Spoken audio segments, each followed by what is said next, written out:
विध्वंसक मोड़ पर इजराइल ईरान जंग है और किसी भी वक्त महायुद्ध शुरू हो सकता है। ईरान के हमले का इजराइल ने बदला लिया है। इजराइल का ईरान के शहर अस्फान पर मिसाइल हमला।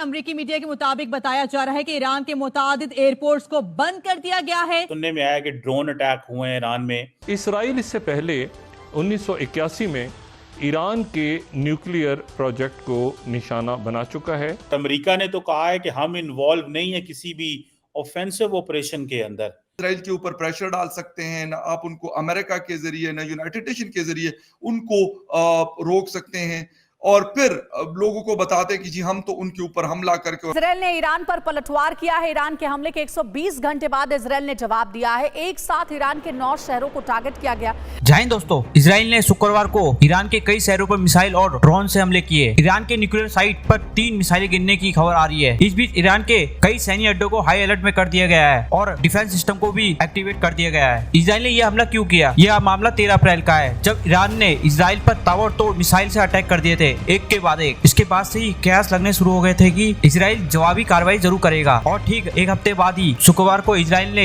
ईरान पर हमला कर दिया। लेकिन ये हमला सिर्फ ईरान पर नहीं बल्कि 2 और देशों पर इजराइल ने अटैक किया है। रिपोर्ट के मुताबिक इजराइल ने ईरान के अलावा इराक और सीरिया को भी निशाना बनाकर हवाई हमला किया है। कहा जा रहा है कि इराक की राजधानी बगदाद में एक बिल्डिंग को निशाना बनाकर एयर स्ट्राइक की है इजराइल ने। इस बिल्डिंग पर एक मीटिंग हो रही थी जिसमें ईरान के समर्थक कई ग्रुप और इस्लामिक कुछ सदस्य शामिल थे और ये सभी देश इजराइल को उकसाने की कोशिश कर रहे हैं। इजराइल ने अपने बड़े बड़े हमले करना शुरू कर दिया। ये देश संभल नहीं पाएंगे, इसलिए सभी देश लड़ाई रुकवाने की कोशिश कर रहे हैं क्योंकि लड़ाई से सभी को नुकसान होगा। और वहीं भारत भी फुल सपोर्ट में आ जाएगा इजराइल के, क्योंकि इजराइल और भारत की दोस्ती सभी को पता है किस तरह से है। अगर भारत इजराइल के साथ आ गया, कोई भी मुस्लिम देश ईरान का साथ नहीं देगा। सारे के सारे भारत के डर के मारे सब पीछे हट जाएंगे। चलिए देखते हैं पाकिस्तानी मीडिया क्या कह रही है। इजराइल ने ईरान पे हमला किया है, जिसपे ईरान ने जवाब दिया कि वो कोई रिटेलिएशन नहीं करेंगे इजराइल के खिलाफ, जबकि ये सुनने में आया कि ड्रोन अटैक हुए हैं ईरान में।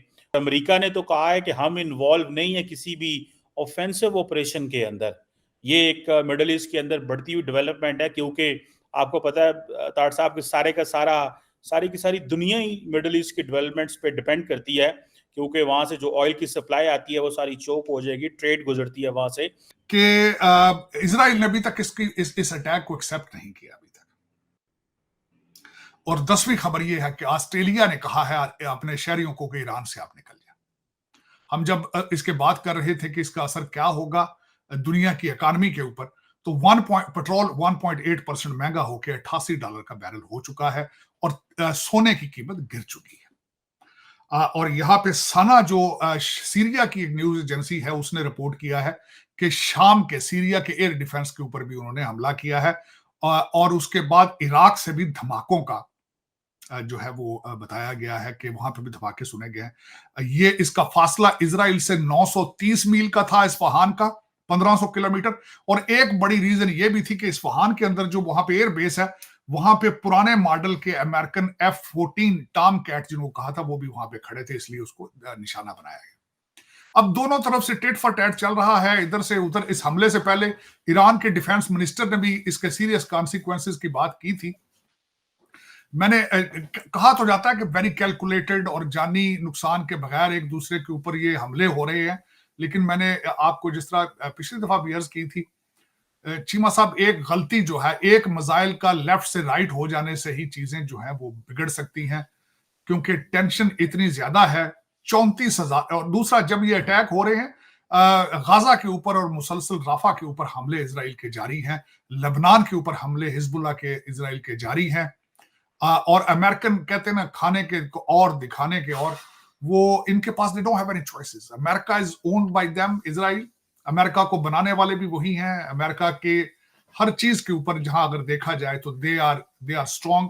अमेरिका का कोई प्रेसिडेंट, कोई डिफेंस का बंदा इजराइल की मर्जी के बगैर कहीं नहीं जा सकता। मैं अर्ज ये करना चाहूंगा, दुनिया की राय बड़ी तकसीम है इस बात पे कि क्या इसराइल ईरान पे हमला करेगा, बराह रास्त हमला करेगा, या ये कि जो सैंक्शंस लगाने का मुतालबा हो रहा है और सैंक्शंस और पाबंदियां लगाने की बात कर रहे हैं मुख्तलिफ ममालिक, उस तरफ जो बात कही जा रही है नेतन्याहू से, उसको वो मानेगा, साइबर अटैक करेगा, या बराह रास्त उनके एटमी जो असासे हैं और तनसीबात हैं उनको निशाना बनाएगा। और तमाम दुनिया उसके बाद फिर किस रुख पे जाएगी? क्या ये जंग फैलेगी? यूक्रेन हमारे सामने स्टेलमेट पे है, ये साउथ चाइना सी, बाकी जंगें बहुत सारी, और उसमें जो मैं अक्सर बात कहता हूँ कि अगली जियो पॉलिटिक्स दुनिया की वो गज़ा से मर्ज होगी, यूक्रेन से मर्ज होगी। ये जो जंगें हैं, जो फॉरएवर वॉर्स जिनको अमेरिका भी कहता है, उनका अटैक अगर इसराइल करेगा तो वो जिसका प्लान वो कर चुका है, कितना कामयाब होगा कितना नहीं होगा, वो पाकिस्तान वाला नाकाम हो गया, एक कामयाब हो गया, एक नाकाम हो गया, तीसरा अब ये दरमियान में दुनिया खड़ी है। अब ये हमेशा जब हम मौजूदा सूरत हाल को डिस्कस करते हैं तो माजी को ज़रूर डिस्कस करते हैं। पुतिन जो आज रशिया को लीड कर रहे हैं वो KGB में थे। ईरान कहाँ था उस वक्त, इराक उस वक्त कहाँ था, पाकिस्तान क्या सोच रहा था, चाइना कहाँ खड़ा था, दुनिया क्या थी। लेकिन जो भी कुछ हो रहा है उसका माजी से हम कोई ताना बाना बुने बगैर हम ना हाल को समझ सकते हैं ना मुस्तकबिल का प्लान हम कर सकते हैं। तो पाकिस्तान का जो अटैक का प्लान था वो क्या था? इसराइल पाकिस्तान के न्यूक्लियर एसिड्स को निशाना बनाने जा